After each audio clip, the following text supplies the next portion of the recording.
first things the industry and government do when you mention that you have concerns about this industry is either claim that you're an alarmist, you don't know what you're talking about, that all the science says it's okay. And so I like to always start off with what I call credible concerns. And if I were you, I would learn the top 3 off by heart, because they are so useful. That top one, where the United Nations says that it'll have unavoidable impacts, and it doesn't matter whether you use the technology, that is fracking, correctly or not, those impacts will happen. And the impacts they're talking about are air pollution, water contamination, human health, biodiversity loss. The New York Department of Health, when they released their report, and it's probably the most comprehensive report of the health and environmental studies that have been done, they just basically said, look, there isn't enough science to show what we should know, what we shouldn't. We can't even characterise the problem. With these amount of data gaps, it shouldn't proceed. And probably you've heard about the US EPA study this year about groundwater contamination, because the industry sung it from the rooftops. It's okay. The US EPA said it was okay. The US EPA didn't say that at all. And if anyone actually takes the time to read the few thousand pages, they will find that there are comments about the specific instance where fracking and other unconventional gas activities have caused contamination of drinking water. And even our own chief scientist report talked about fracking fluids. The photos down the side are all photos from gas fields in Australia, so they're real world. The top one is the flaring. That's what people see every night when they go to bed. The next one is called a compressor station.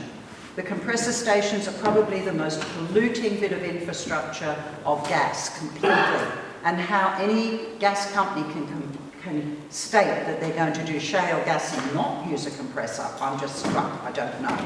The bottom are the holding dams, the famous holding dams. You can see the size of them, they are immense. Next slide, please. My quote that I love the best is from Achim Steiner, who's the head of the United Nations Environment Programme, and a journalist caught him as he came out of the meeting and said, oh, isn't unconventional gas wonderful? Don't you think it'll be good for the climate? That was his response. For another 20 years of dirt cheap energy, are we really going to put everything, ecosystems, evolution, everything at risk? I think it was a pretty sound statement from him. And they're just some photos about how it is not climate friendly. The top is a bore of a colleague of mine who runs a cattle farm. As you can see, since the industry came to town, you can literally light his bore. The bottom photo, which I'm going to deal with a little bit more, and maybe I should keep you in suspense or maybe not, is a famous river called the Condamine River. It runs through the gas fields in Queensland, and for a 5-kilometre stretch it is bubbling methane at 80% of the lower explosive level. Believe me, that's a very high level. And that's a rock star in Australia who decided to put on his gas mask and, surf down the river to try to bring media to what was going on. The Queensland government has now investigated that incident, which is still going on, and has basically said the methane that is bubbling is exactly the same as the methane that they are mining. It is not some natural occurrence. It is definitely from the gas industry, but we're not sure why.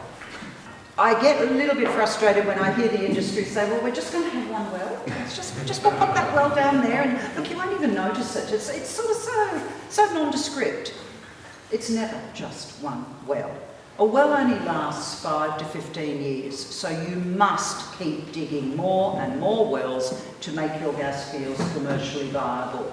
And that's just a snapshot. It's not even a big area of our gas fields, and you can see how many wells are there. And people live amongst that. Next one, please.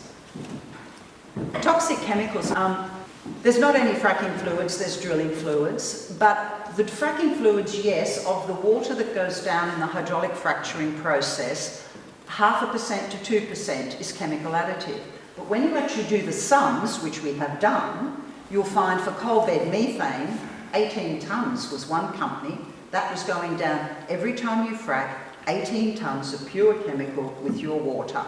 For shale, if you look at the Frac Focus database, which I'm sure most of you know about in the US, 15 to 100 tonnes.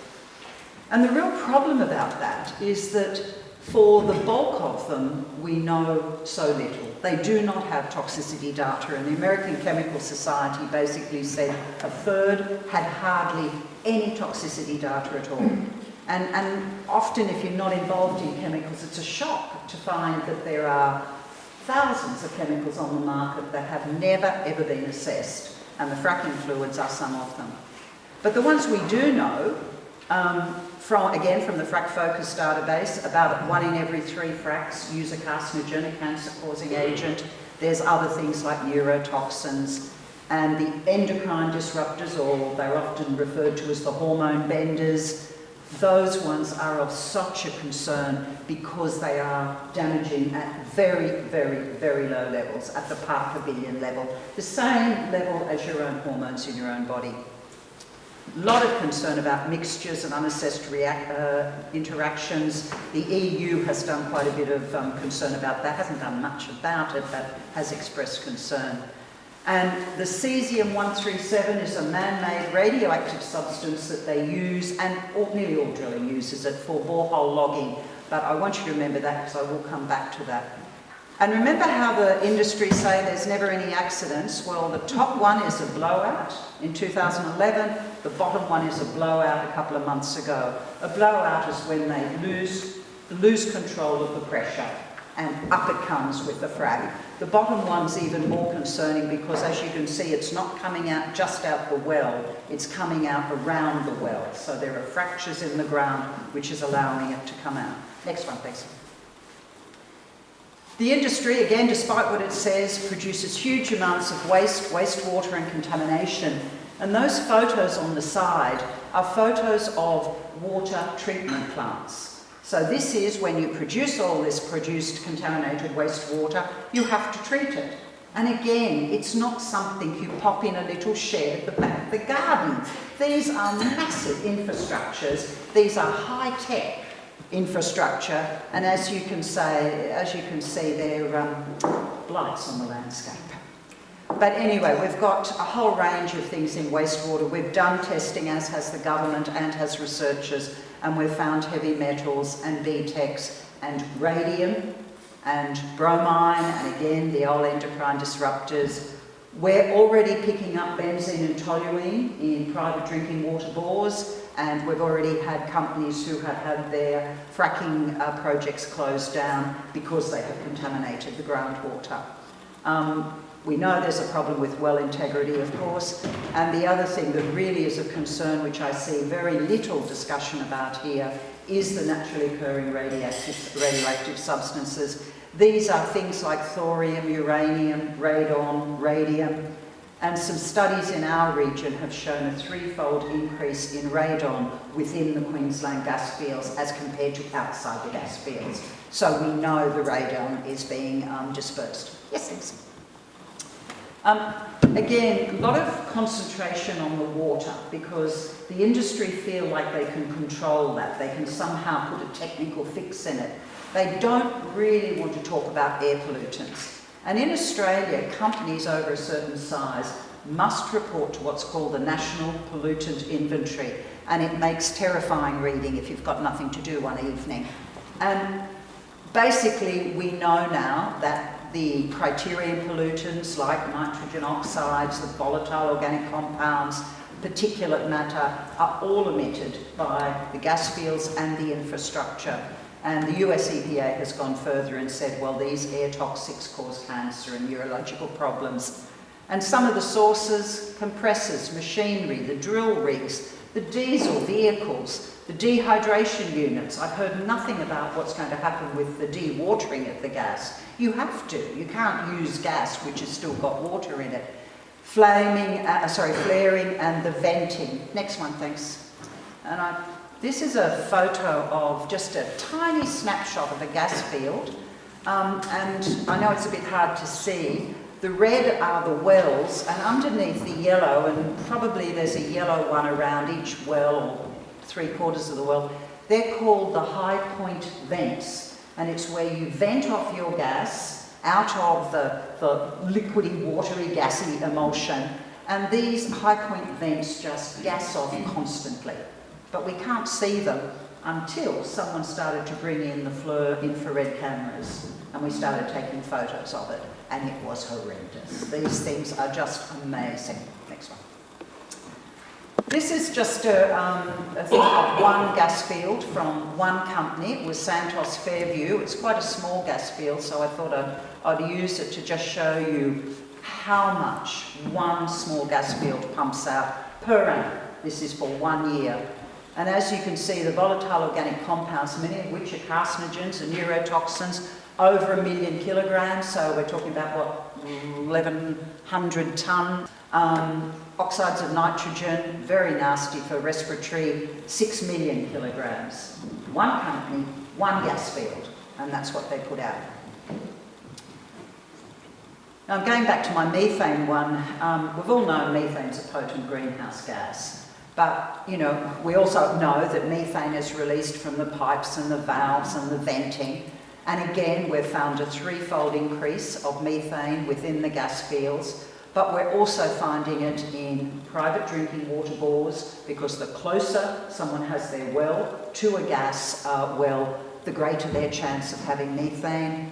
We've picked up methane at 68 times the background level when we tested some water coming that was being discharged, and we've got methane problems on a regional water supply. And I've already mentioned about the Condamine River, which is pretty tragic when so many people depend on it to drink. This is some testing we did, and that's my little grandchild there, so I just thought I'd pop that up there to make you all feel jolly. This is some testing we did around a residential estate. We did some testing, that is independent NGO, the government did some testing, and industry did some testing. And pretty much we all found the same thing. A range of volatile organic compounds. I've only put about 6 or 7 up there, but I think there was about 50 or so altogether. And this is around the houses where people live. This is not out there with the gas fields. This is their home, their backyard. We found ozone depleters as well, which is for someone with grey hair and worked on these conventions to get rid of ozone because of the problem, ozone depleters. It's pretty depressing to see them being released again through this particular type. The residents' drinking water tanks have been contaminated with some of the chemicals, methylene chloride, but very worryingly, we picked up cesium-137 in their water tanks. Now, the only way that can get there is through aerial deposition. So we believe, and we're only guessing at this stage because we don't know, but we think the cesium is getting there through particulate, when you get dust that goes up into the air with wind, and then it drops out again when it rains, it settles on somebody's roof, and it gets washed into their water tank. We found above acceptable levels for beta and alpha radioactivity, which was concerning because that's probably those naturally occurring radioactive materials.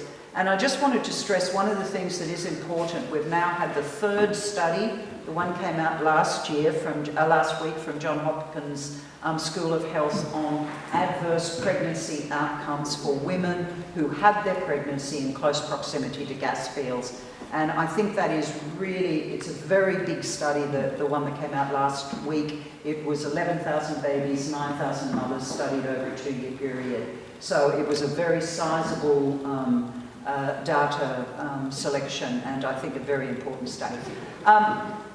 The residents' health, because of the issues to do with health, it was just quite horrendous. Finally, we forced the Queensland government into doing a health investigation. It was very cursory, and it depended only on industry sampling of the data, which, air sampling, which was pretty crappy. But even that, they had to acknowledge that there was some evidence that might associate some of the residents' symptoms to contaminants from coal bed methane in the air. That was followed on by a friend of ours who published her study last year, Dr. McCarran. She did a community survey of 38 householders, and as you can see, around 60% believed their health was affected. The most concerning were the small children. We had very many children of the sort of 5, 6 and under who had the paresthesia symptoms, which are the tingling and strange sensations in feet and fingers. and that is usually an indication of a neurotoxic exposure. So we haven't got to the bottom of that, but what happened was the company, which was Queensland Gas Company, which in fact is actually British Gas, came in and has bought out 6 of those families, and we're fighting to have other families bought out. But even though they don't accept liability, of course, the fact that they bought out the families, I think, gives a bit of credibility to the issue these people are suffering. These are just some of the community wins. We've got a 2-kilometre exclusion zone. It was introduced in 2013, was extended in 2014 to the wine and the horse industry and other rural villages. This year we've had a buyback. Instead of giving out more licences, the government is buying them back. They've cancelled 15 licences, and they've reduced the coverage of the gas industry in Australia, in New South Wales, from 60% to 11%. Now, we've got a long way to go yet, but I think that is quite incredible. We've got fracking moratoriums in Victoria and Tasmania and inquiries in the other states. And I would just like to give credit to where credit is due. The wonderful Australian knitting nanas going off to work there, as you can see, off to the blockade. The farmers who probably 5 years ago never thought they would ever protest anything are out there making their voice heard, even to the point where some of them have basically locked onto drilling rigs, which has surprised many people. And up the top there is one of our local mayors from our councils who are helping with the gasfield-free process, which is a process where you declare your area gasfield-free. It's quite a lengthy and detailed process you go through, but in most cases we've had 98% of community saying we don't want gasfield here. And now my last one, which is my favourite, and I said you'd like it. It's Reverend Jim Nightingale from, he's the Anglican minister from Kyogle, and with his bishop approval, he was out at the Bentley blockade every day, helping and comforting and giving people confidence that they could win, and that was him giving his Sunday sermon at the top of the tripod, which I just thought was lovely. So that's it, but you know, I just sort of give you a glimpse of what's happening in Australia.